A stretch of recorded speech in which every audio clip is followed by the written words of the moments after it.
Baik, selamat siang anak-anak. Selamat siang, Pak. Selamat Selamat siang, Pak.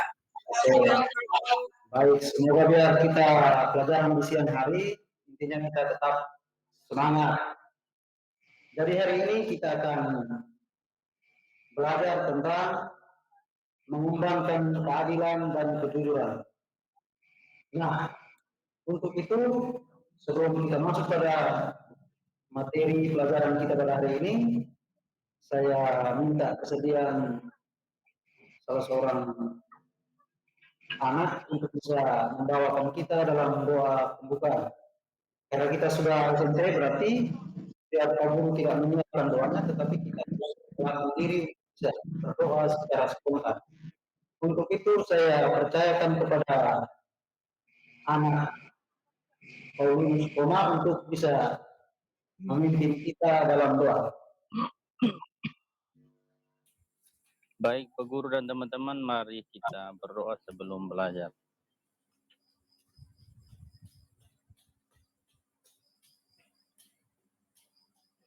Dalam nama Bapa, Putra, dan Roh Kudus. Ya Tuhan, dalam surga, syukur dan terima kasih Engkau masih menyertai kami hingga di batas akhir pelajaran kami pada hari ini. Ya Tuhan, bimbing kami, jaga kami, sehingga kami semua boleh belajar dengan baik sesuai dengan harapan kami semua. Semua ini kami sampaikan kepadamu lewat perantaran Kristus Tuhan kami. Amin. Dalam nama Bapa dan Putra dan Roh Kudus. Amin. Oke, terima kasih kepada anak Paulinus yang sudah membawakan kita dalam doa. Baik, jadi untuk materi kita hari ini yaitu mengembangkan keadilan dan kejujuran. Nah, sebelum kita mulai, saya mau tanya dulu kepada anak Marianus, apakah biasa jujur dengan orang tua? Kadang jujur, kadang tidak, Pak. Anak Marianus? Kadang jujur, kadang tidak.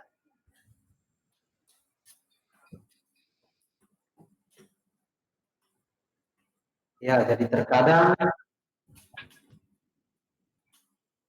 ya begitu. Jadi kita sebagai manusia sifat kodratinya terkadang kita jujur, terkadang kita tidak. Nah, hari ini kalau kita belajar tentang keadilan dan kejujuran, berarti harapan kita adalah ke depannya kita harus jujur. Nah, untuk lebih mendalami materi ini, tentunya kita juga perlu tahu kira-kira apa tujuan di balik dari pembelajaran tentang mengembangkan keadilan dan kejujuran. Untuk itu mari kita lihat sama-sama tujuan pembelajarannya. Yang pertama, peserta didik mampu memahami ajaran gereja tentang kejujuran dan keadilan sehingga mampu bersyukur dengan bertindak jujur dan adil serta membuat kampanye untuk menjunjung tinggi kejujuran dan keadilan. Itu yang pertama tujuannya. Lalu tujuan yang kedua, peserta didik mampu menunjukkan sikap adil dan jujur dalam kehidupan sehari-hari. Tujuan yang berikutnya, siswa dapat mendiskusikan tentang bagaimana menerapkan keadilan dan kejujuran sebagai bentuk tanggung jawab sebagai anggota gereja dengan menyusun laporan dan mempresentasikan hasil diskusi mereka. Nah, untuk itu supaya lebih mendalami materi ini, kita melihat ada beberapa gambar.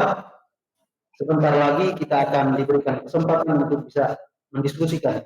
Tetapi sebelum kita masuk pada itu, kita melihat apa yang perlu dicapai dalam pembelajaran ini. Ya, tentunya yang paling mendasar adalah supaya peserta didik dapat menjelaskan dan mengidentifikasi tanggung jawab sebagai anggota gereja tentang keadilan dan kejujuran serta bagaimana bisa menerapkan keadilan dan kejujuran dalam kehidupan sehari-hari. Nah, untuk selanjutnya kita bisa melihat pengertian dari keadilan dan kejujuran. Nah, sebelumnya saya tanya dulu kepada anak-anak, siapa yang tahu tentang keadilan. Coba berani siapa yang tahu tentang keadilan? Mungkin dari saya, Pak Guru. Saya Pak Guru. Siapa yang bisa jelaskan tentang keadilan? Oke, silakan. Baik, Pak Guru. Anak Desi Trisnawati bisa menjelaskan pengertian keadilan? Baik Pak Guru, keadilan menurut saya adalah sikap tidak membeda-bedakan. Satu dan lain kita pandang sama. Itu aja Pak Guru. Iya, terima kasih. Masih ada yang lain? Saya, Pak Guru. Iya. Anak Melchior, silakan menjawab. Adil artinya seimbang, tidak berat sebelah. Baik, terima kasih atas jawabannya. Jadi saya pikir dua jawaban itu sudah mewakili teman-teman lain dari pengertian tentang keadilan. Jadi secara umumnya bahwa keadilan itu tidak berpihak pada satu kebenaran, tapi berdasarkan pada prinsip-prinsip moral. Keadilan juga diartikan sebagai suatu tindakan yang mengharuskan setiap orang atau setiap individu untuk memperlakukan secara sama apa yang menjadi hak. Berarti keadilan itu dia tidak hanya berat sebelah, tetapi seimbang. Nah, sekarang masuk pada kejujuran. Siapa yang bisa menjawab arti dari kejujuran?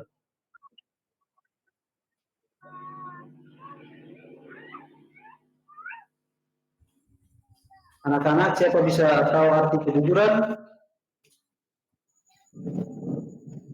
Saya Pak.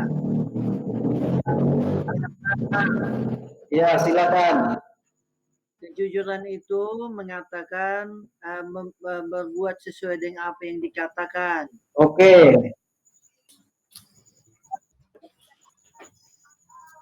Sesuai dengan kenyataan. Ya, terima kasih. Sesuai dengan kenyataan. Terima kasih. Ini anak-anak pada pintar-pintar semua. Baik, jadi jawaban itu sudah mewakili teman-teman yang lain. Jadi pada prinsipnya bahwa kejujuran adalah bagian dari kualitas individu yang selalu berbicara dan bertindak berdasarkan kebenaran atau kenyataan yang seperti disampaikan oleh anak Ferdi tadi. Jadi kejujuran juga dapat diartikan sebagai prinsip dasar moral yang mengharuskan setiap individu untuk bersikap jujur terhadap segala hal. Jadi yang berikutnya kita masuk pada identifikasi tentang gambar yang dipaparkan oleh Pak Guru. Nanti ada tugasnya di situ untuk bisa menjelaskan. Yang paling pertama berdasarkan gambar itu, jelaskan maksud dari gambar ilustrasi tersebut berdasarkan konteks keadilan dan kejujuran. Jadi di situ ada banyak-banyak orang, ada anak Marianus, ada anak Paulinus, mereka berbondong-bondong untuk kasih bangun itu. Sama seperti timbangan itu. Jadi anak bisa menjelaskan maksud dari setiap gambar. Saya berikan kesempatan untuk anak-anak sekalian untuk menjawab pertanyaan nomor 1.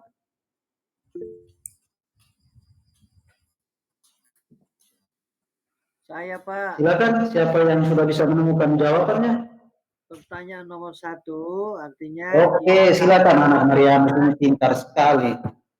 Nah, artinya gambar nomor 1 itu artinya kita sebagai manusia harus sama-sama menjaga keadilan supaya jangan runtuh.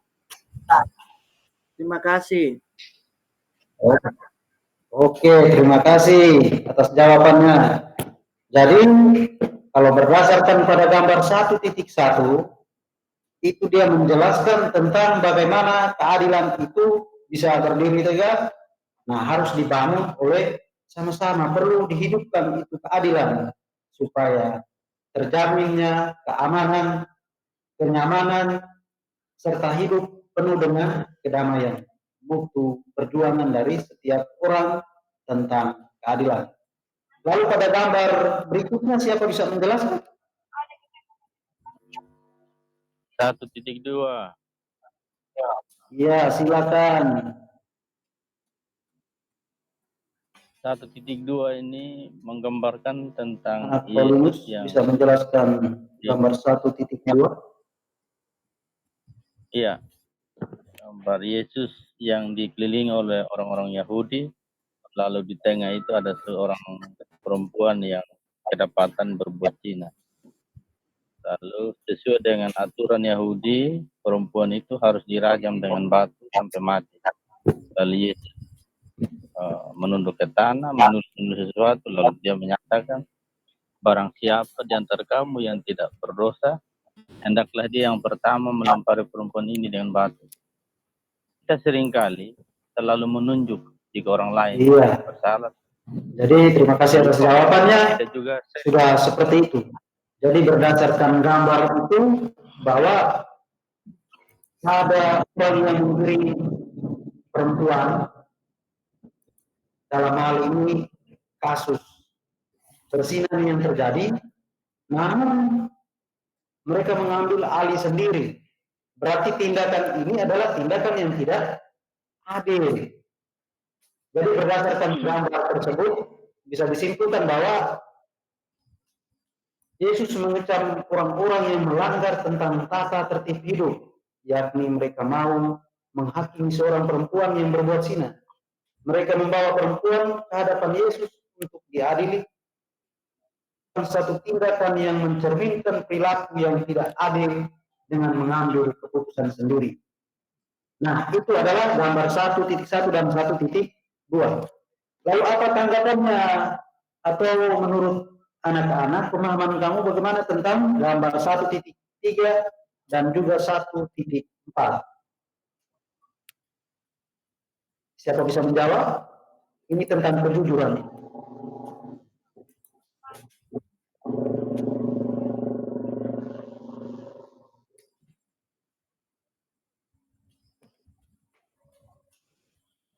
Siapa bisa menjawab? Bapak, yang 1.4 itu bukankah tentang nyontek anak-anak? Baik, Panitia. Ya. Baik, Pak Guru. Gambar 1.4 itu menggambarkan situasi sedang ujian, di mana seorang siswa mengerjakan soal ujian dengan menyontek. Iya. Di sana tidak ada kejujuran, tidak mengerjakan apa yang sesuai dengan hasil belajarnya. Itu saja, Pak. Baik, terima kasih Melchior. Jawaban baru sekali ya, sekalian merangkul dari 1.3 dengan 1.4. Jadi kalau 1.3 itu adalah tindakan yang tidak jujur kemudian diadili oleh guru. Ketika terjadinya ketidakjujuran di dalam kelas, kemudian dia harus menyontek dengan catatan, kemudian gurunya harus memanggil dan cara. Seorang guru yang sedang menasihati dia ini dalam tanda kutip bahwa dia membimbing siswa ketahuan menyontek pada waktu ulangan. Jadi ilustrasi ini mau mengarahkan kepada kita sekalian bahwa sikap kejujuran perlu dikembangkan dan ditanamkan dalam diri sejak masih kecil atau sejak dini. Nah, sebagai anggota gereja kita perlu mengembangkan kejujuran dalam diri sebagai representasi dari tanggung jawab kita sebagai anggota gereja dengan memelihara nilai-nilai dasar ajaran iman Kristiani yang telah diwartakan oleh Yesus Kristus, yakni nilai keadilan dan kejujuran. Baik anak-anak, jadi sudah bisa paham tentang konsep keadilan dan kejujuran, loh?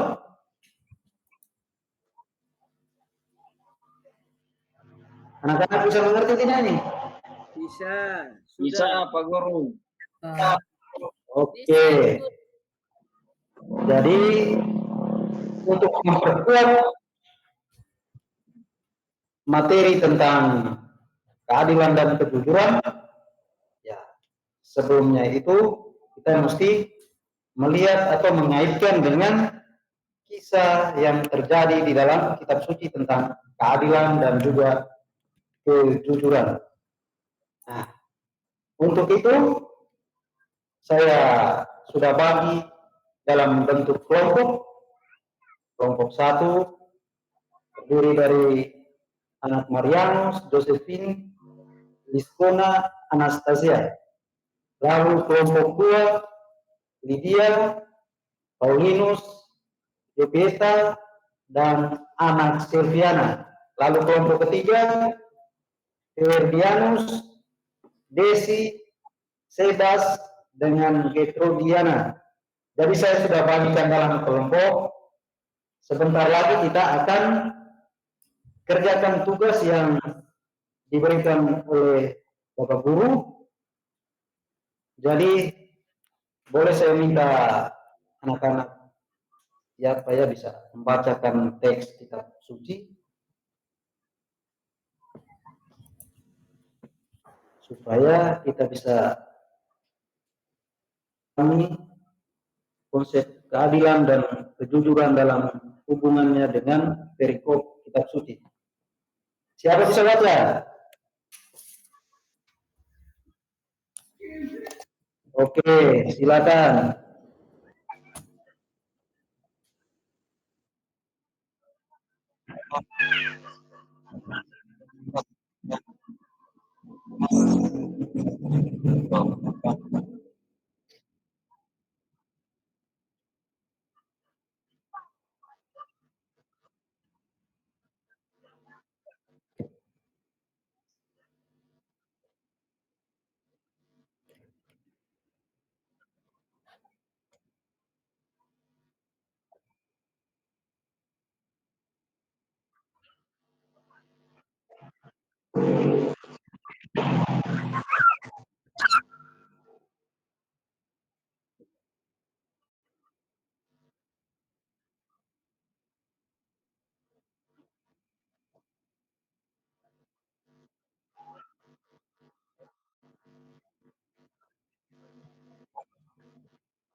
Pak gurunya terlempar kayaknya.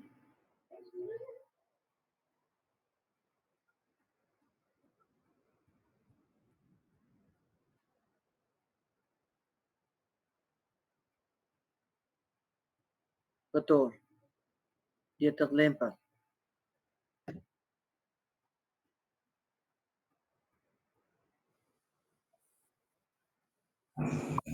Masuk lagi beliau tuh. Sudah.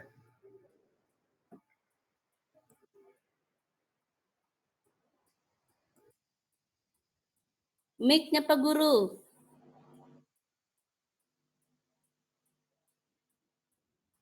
Pak Guru, mic-nya. Mic-nya dihidupkan. Baik, jadi setelah mendengarkan bacaan tadi sudah sangat jelas. Nah, sekarang kita berdiskusi di kelompok untuk menyelesaikan soal yang ada di lembaran yang sudah Pak Guru bagikan itu, lalu siap untuk mengerjakan berdasarkan tema dan juga soal dijawab dengan jelas.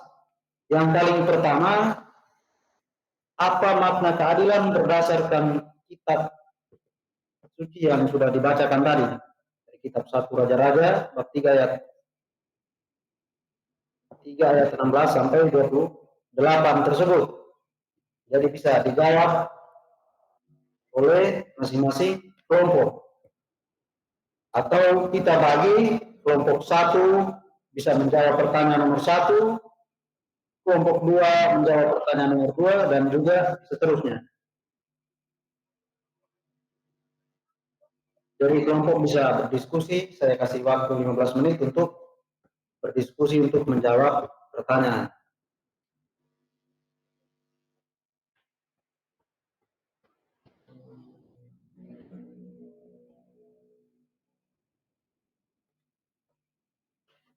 Apa makna keadilan berdasarkan kitab 1 Raja-Raja? Ada kelompok yang sudah mendapatkan jawaban? Baik, Pak. Ada Pak Guru. 1. Oke, silakan. Saya mewakili teman-teman kelompok 1 ingin menjawab pertanyaan nomor 1. Apa makna keadilan berdasarkan kitab Raja-Raja bab 3 ayat 16 sampai 28 tersebut? Makna keadilan yang ditampilkan oleh Raja Salomo dalam kitab Raja-Raja itu adalah memberikan kepada yang empunya, jangan memberikan kepada yang tidak mempunya. Terima kasih. Baik, terima kasih atas jawabannya. Anak Marianus ini memang luar biasa. Terima kasih banyak. Itu kelompok 2 bisa menjawab pertanyaan atau saya simpulkan dulu, ataukah masih ada untuk membantu menjawab pertanyaan nomor 1? Pas. Di kelompok Pas. Oke. Jadi jawaban pada nomor 1 itu Raja Salomo menggunakan kebijaksanaannya. Ini dalam konteks keadilan melalui kebijaksanaan ya. Raja Salomo menggunakan kebijaksanaannya untuk menguji motif dan perasaan kedua wanita. Keputusan untuk membagi bayi adalah cara untuk mengungkapkan kebenaran. Dengan harapan bahwa reaksi emosional dari masing-masing wanita akan menunjukkan siapa sebenarnya yang punya bayi itu. Ini menggambarkan bahwa keadilan tidak selalu datang dari aturan atau hukum yang kaku, tetapi bisa juga memerlukan kebijaksanaan dalam memahami situasi secara mendalam. Jadi itu merupakan kesimpulan pada nomor 1, jawaban pada nomor 1. Lalu nomor berikut, nomor 2, kelompok 2 sudah menemukan jawabannya?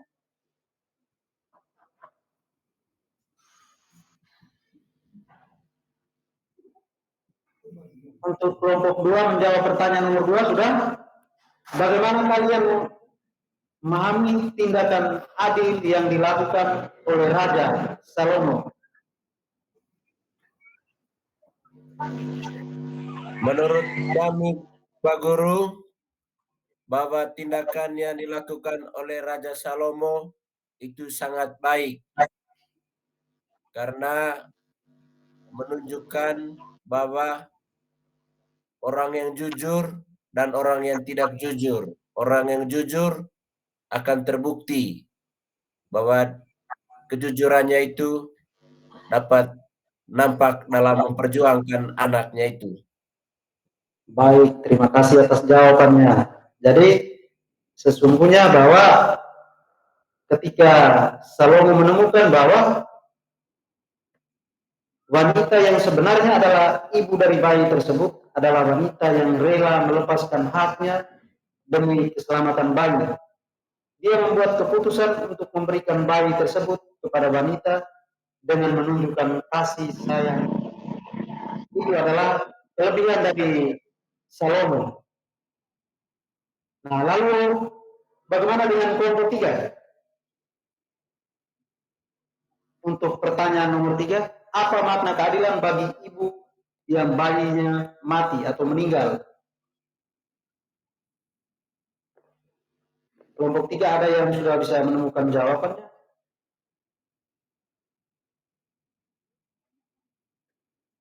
Apa makna keadilan bagi ibu yang bayinya mati atau meninggal? Ya, tentu menurut kelompok kami, kelompok 3, ibu itu yang bayinya mati merasa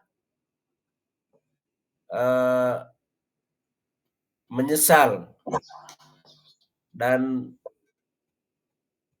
atas perbuatannya itu, karena dia menukar bayinya yang mati kepada ibunya, ya ibu yang bayinya hidup. Baik, terima kasih atas jawabannya. Jadi untuk menjawab pertanyaan ini, apa makna keadilan bagi ibu yang bayinya meninggal?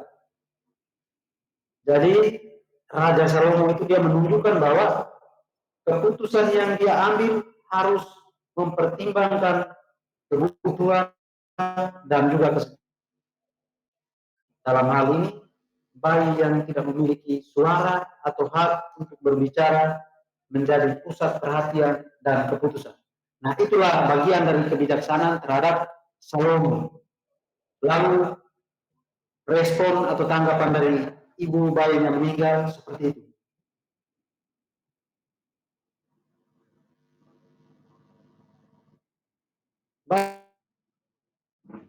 Tentang konteks kitab suci lalu kita kaitkan dengan keadilan.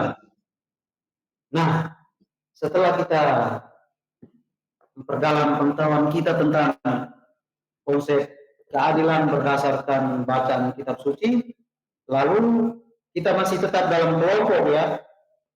Kita mendiskusikan kembali untuk membacakan atau melihat bacaan yang masih ada hubungannya dengan kejujuran, yaitu pada Kisah Para Rasul bab 5 ayat 1 sampai 11. Nah, di situ Pak Guru ada salah tulis 111. Nah, jadi langsung saja Pak Guru baca, anak-anak bisa mendengarkan dengan baik, mencermati isinya, kemudian bisa mengerjakan tugas dalam kelompok.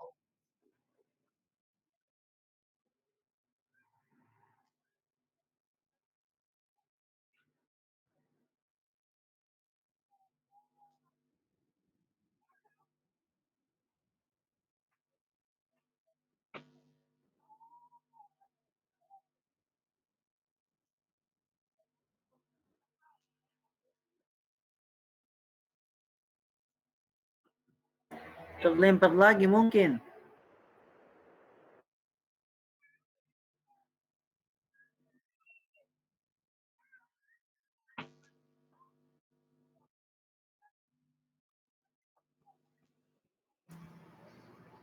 Terlempar begini kita stres, gegabah. Yo, itu ada gang.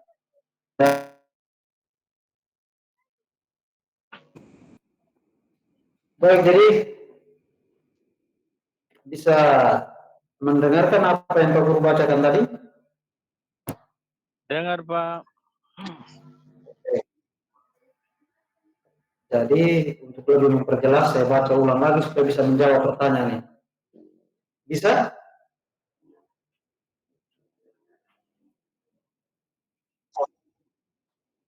Baik, jadi dengar baik-baik ya. Ada seorang lain yang bernama Ananias. Ia beserta istrinya Safira menjual sebidang tanah. Dengan setahu istrinya, ia menahan sebagian dari hasil penjualan itu dan sebagian lain dibawa dan diletakkannya di depan kaki rasul-rasul. Tetapi Petrus berkata, Ananias, mengapa hatimu dikuasai oleh iblis, sehingga engkau mendustai Roh Kudus dan menahan sebagian dari hasil penjualan tanah itu? Selama tanah itu tidak dijual, bukankah itu tetap kepunyaanmu? Dan setelah dijual, bukankah hasilnya itu tetap dalam kuasamu? Mengapa engkau merencanakan perbuatan itu dalam hatimu? Engkau bukan mendustai manusia, tetapi mendustai Allah. Ketika mendengar perkataan itu, rebalah Ananias dan putuslah nyawanya. Maka sangatlah ketakutan semua orang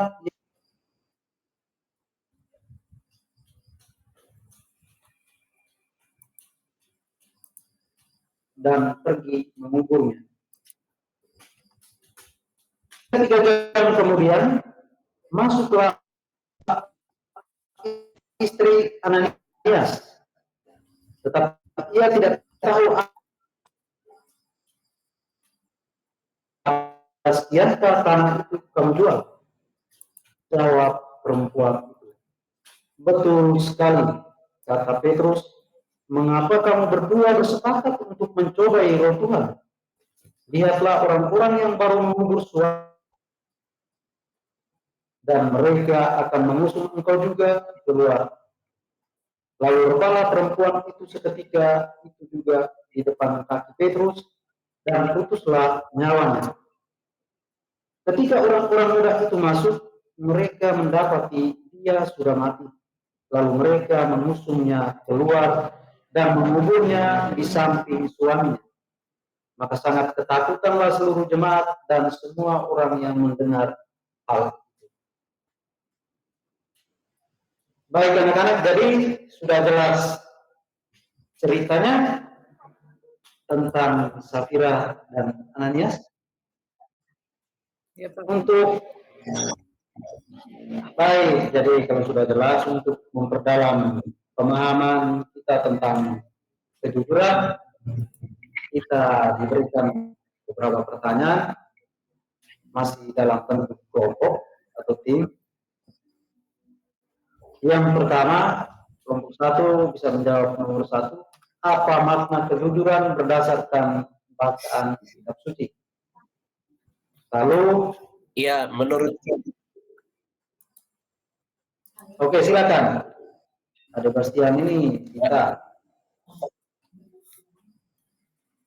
baik Pak Guru, menurut kami manfaat atau makna dari kejujuran itu berdasarkan Kisah Para Rasul bab 5 ayat 1 sampai 11.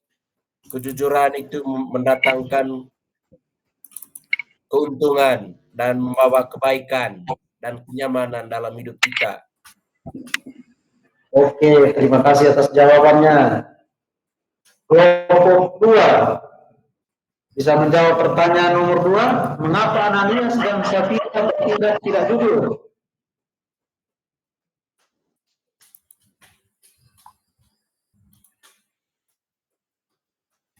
Kelompok 2 ada yang sudah bisa menjawab pertanyaan ini? Mengapa Ananias dan Safira bertindak tidak jujur?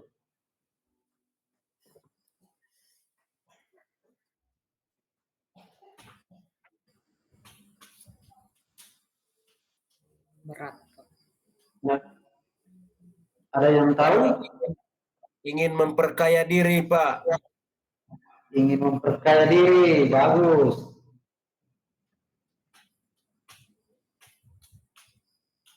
Sudah.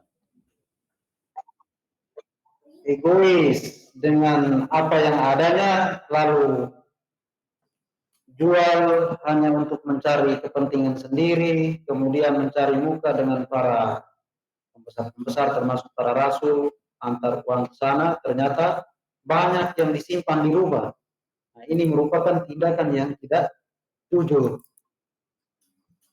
Keinginan untuk dipuji, Ananias dan Safira mungkin ingin mendapatkan pujian dan pengakuan dari orang lain dengan menunjukkan bahwa mereka sangat dermawan dengan berpura-pura memberikan seluruh hasil penjualan tanah.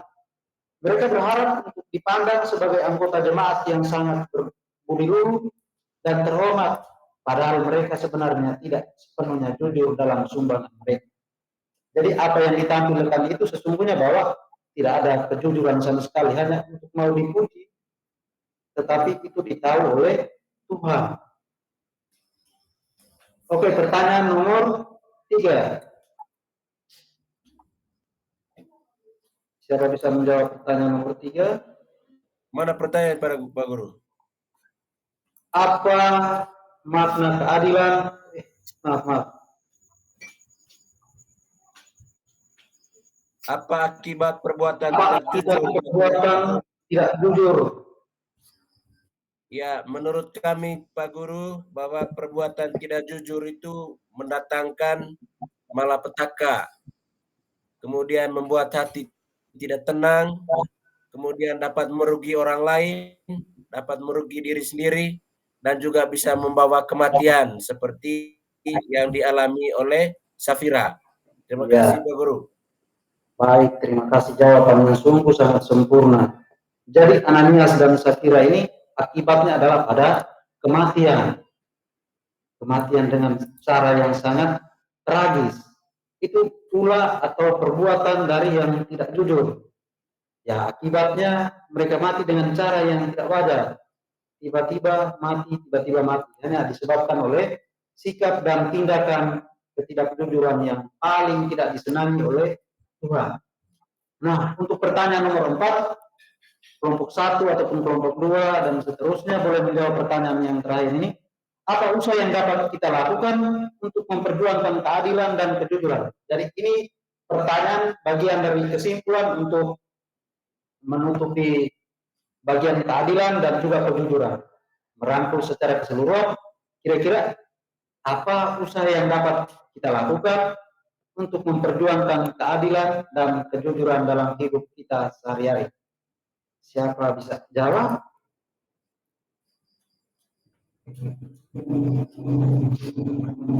Kalau menurut kami Pak Guru, harus hidup apa adanya, terima apa adanya, kemudian tidak boleh memaksa diri untuk mencari yang berlebihan. Seperti itu Pak Guru. Baik, terima kasih atas jawabannya anak-anak. Jadi jawaban juga sebagai kesimpulan bahwa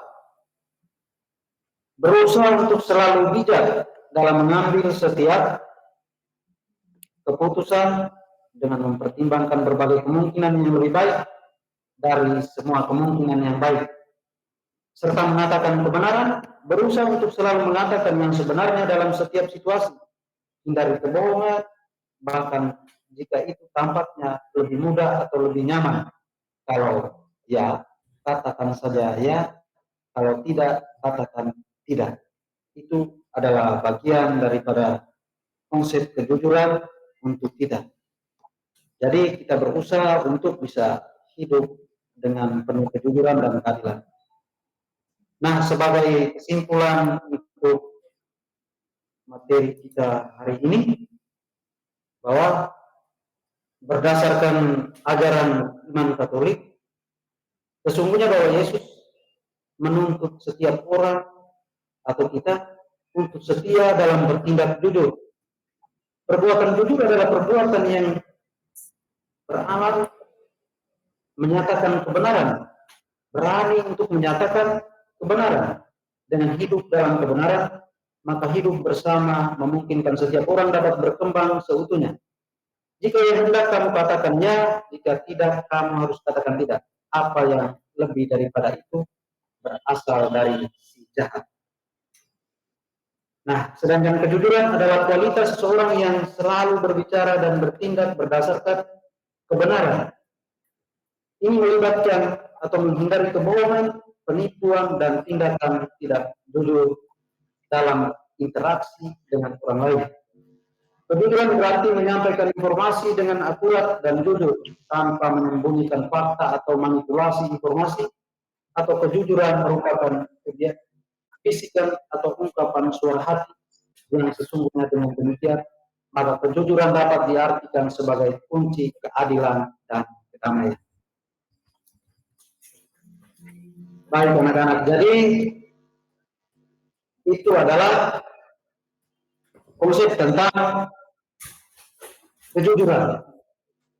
Nah, ketika berbicara tentang keadilan, dapat disimpulkan bahwa keadilan itu mengandung arti bahwa tidak berat sebelah. Jadi ini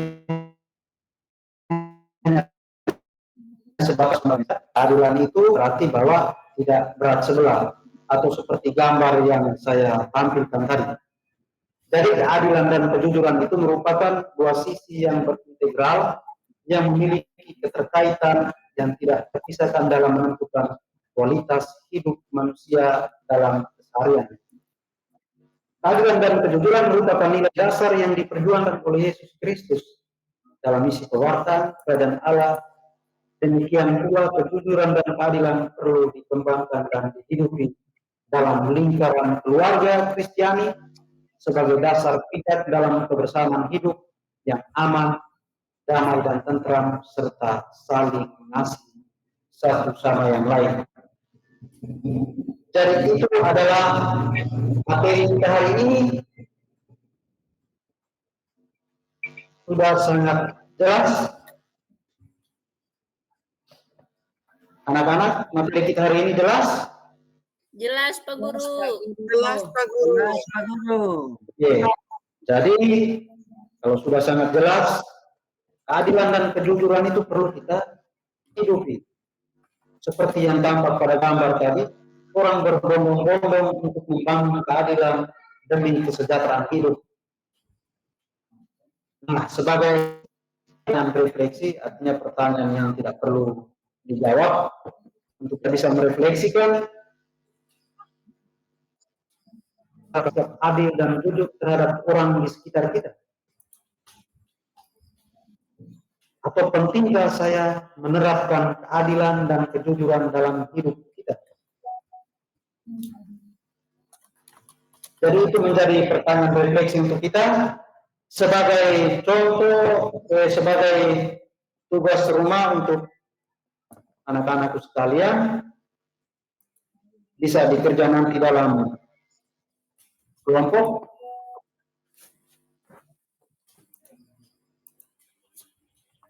Bisa dikerjakan dalam kelompok dengan melihat situasi yang ada di komunitas masing-masing, baik di keluarga, di sekolah, ataupun di masyarakat, yang kita lihat tentang tindakan kejujuran ataupun ketidakjujuran, atau keadilan ataupun ketidakadilan yang terjadi, lalu kita buat dalam bentuk laporan. Buat dalam bentuk laporan, kemudian nanti pertemuan kali berikut kita akan mendiskusikan secara bersama. Bagi kelompok yang bisa mempresentasikan dengan baik, yang jelasnya akan mendapatkan nilai yang bagus. Jadi itu menjadi tugas rumah untuk anak-anak sekalian. Jadi harap adik Marianus, anak Marianus dengan adik Firly bisa bekerja sama supaya mendapatkan hasil yang bagus. Jadi jangan lupa dengan tugas rumah ini. Dan juga saya mengutip ada pepatah mengatakan bahwa jujur di awal akan terasa lebih baik daripada berbohong di sepanjang jalan. Nah, ini menjadi motivasi untuk kita bahwa jika kita ada kesalahan yang terjadi, barangkali kita tidak jujur, lebih baik kita mengaku dari awal. Kalau memang dari awal masih bisa diperbaiki, tapi kalau kita membiarkan, maka itu menjadi berkelanjutan sampai pada akhirnya nanti akan terbawa terus tindakan kejujuran maupun ketidakjujuran, keadilan ataupun ketidakadilan. Jadi semuanya itu kembali kepada kita, seperti apa yang kita refleksikan tadi, menjadi tugas kalian. Harap supaya bisa dikerjakan, nanti kumpul pada pertemuan kali berikut, akan kita presentasikan bersama di sekolah. Jadi pertemuan kita hari ini sampai di sini dulu, sampai jumpa di pertemuan yang akan datang. Untuk itu sebelum kita mengakhiri perjumpaan kita pada siang hari ini, saya minta kesediaan siapa yang bisa ikhlas untuk memimpin doa penutup pada siang hari ini. Saya tidak menunjukkan, tetapi keikhlasan. Oke, Adik Sebastianus bisa memimpin kita dalam. Bapak Guru dan juga teman-teman sekalian, mari kita mengambil sikap yang pantas untuk berdoa. Mari kita awali dengan tanda kemenangan Kristus. Dalam nama Bapa, Putra, dan Roh Kudus. Amin. Allah yang Maha Baik, kami bersyukur dan berterima kasih kepadamu. Engkau tetap begitu setia, menjaga, membimbing, dan menuntun kami hingga saat ini. Kami bersyukur dan berterima kasih kepadamu karena Engkau juga dapat melancarkan segala kegiatan yang sudah kami lakukan. Kami mohon semoga materi yang diberikan oleh Bapak Guru tentang keadilan dan kejujuran dapat kami kembangkan dalam kehidupan kami, di dalam keluarga, lingkungan sekolah, dan juga masyarakat. Semoga semua doa ini ya Tuhan, kami serahkan ke dalam tangan kasih-Mu dengan perantaraan Yesus Kristus Tuhan kami. Amin. Amin. Amin. Bapa dan Putra dan Roh Kudus. Amin. Baik, terima kasih banyak untuk anak-anak sekalian yang sudah siap meskipun siang bolong, kita masih tetap setia. Jadi selamat, nanti kita akan berjumpa di pertemuan yang akan datang. Terima kasih Pak Guru. Terima kasih Pak Guru. Terima kasih Pak Guru. Guru.